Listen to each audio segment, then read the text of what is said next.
So you want to shoot the 65 or the 35 today? Jordan, you know I don't use 35mm lenses. It is the focal length of the devil. You take 3, you times it by 5, then you times it by 35, then you add 35, add 35, add 35, and then add 35 again. That equals 665, and that missing one is just the Prince of Lies trying to throw you off the trail. Coincidence? No. Welcome back, DP Review TV viewers. It's Chris Nichols here today. We've got an interesting video. We got 2 brand new lenses. It's the Sigma Contemporary 35mm and 65mm DGDN lenses for Sony E mount and L mount.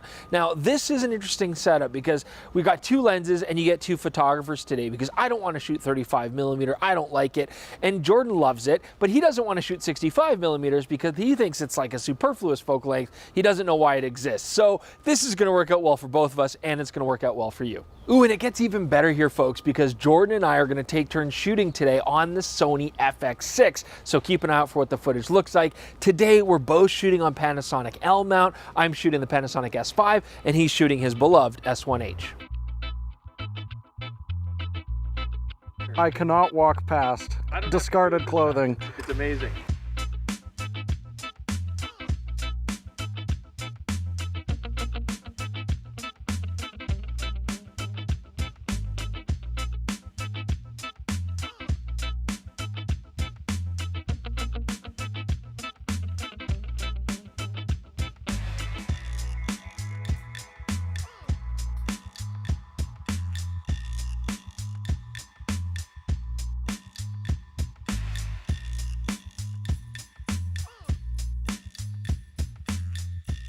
Even though these lenses aren't in the art series, they feel really well built. They're weather sealed.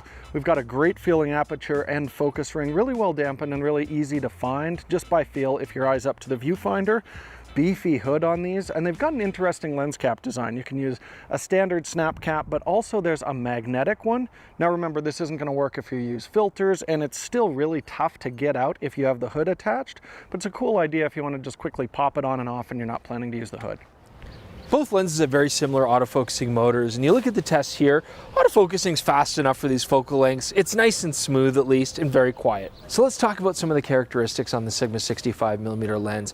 Handled chromatic aberrations very well. You know, Loca, there's a little bit, but it's minor. We saw a little bit of color fringing in the foreground and background out of focus, but not much. Bokeh, fairly well controlled, no onion rings. You get fairly round bokeh, little bit of a polygonal shape when you start to stop down, but overall this lens is designed to give you nice soft backgrounds, and it does render that quite nicely. Flare, you do get some. There is some ghosting, as you can see here as well, so you know, use the hood, try to protect against that, but overall this lens doesn't really have any nasty surprises. So where the 65mm lens shines is in the sharpness department. Shooting wide open at f2, centers look very good, and even to the corners, it still holds up pretty well. Stopping down to f4 just makes things even better. I have no problem shooting this with a 24 megapixel camera, and I'm confident it would hold up with higher resolution bodies too. So the 35 does have more image issues than the 65. To start with, when we look at Loca, you can see there's quite a color shift behind and in front of the plane of focus. As well, there is a little bit of onion ring in the bokeh, which we didn't see with the 65mm. Now, flare and ghosting is better controlled with the 35, but you can occasionally see a little bit of ghosting with it, but it's much less of a problem. I think both the 35 and 65 were really optimized for photography, because when we did our breathing test, the 35 really moves a lot. It almost looks like a zoom, and the 65mm, while not as bad, does still have some breathing, as you can see here.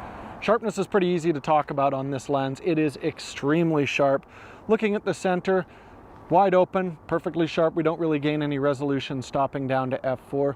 Looking at the corners, you do get a little bit more sharpness going from f2 to f4, but it's very marginal. Basically, if you're shooting this lens anywhere between f2 and f16, you're gonna get sharp results. So who should get the 35mm Sigma? I think it really depends on which mount you're in. If you're in Sony E mount, they make an absolutely outstanding 35 1.8. That's one of my favorite small prime lenses. I do think that's a little more compelling option, and the price is pretty similar on those two. However, if you're in the L mount, you basically have 2 choices for a 35. You've got a Leica version that's also an f2 but costs just under 10 times as much as this lens does, Also, you can get the 35-1.4 Art, which is based off an SLR design. It's a beautiful lens, but it is big, it is heavy, and I would much rather walk around with this one. So if you're an L mount, I think this is a very compelling option. So who should buy the Sigma 65mm lens? I think the first thing you have to do is establish where this is going to fit in your repertoire. I see where Jordan's coming from when he says it's kind of a weird focal length. It's not a normal lens, but it's not a portrait lens either. It's right in between.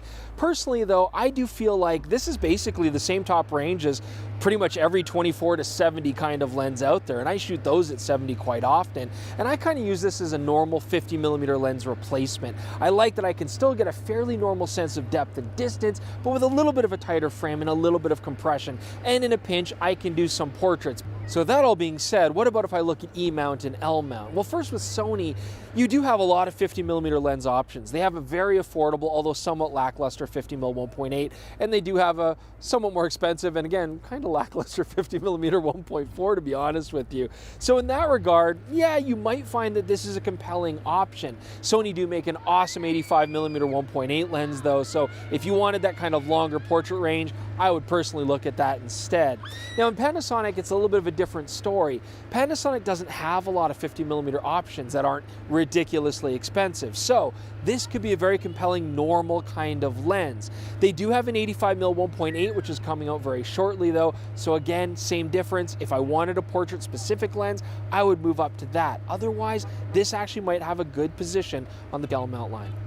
Okie dokie, thanks for watching our Sigma lens review here. There is also a 24mm in this series, but we didn't get that sent to us, and honestly 3 lenses would be too much for one video anyways. Hopefully we'll look at that in the future. Go to dpreview.com, we've got sample galleries there, and do always remember, until we see you next time, 35mm lenses are the source of all things unholy.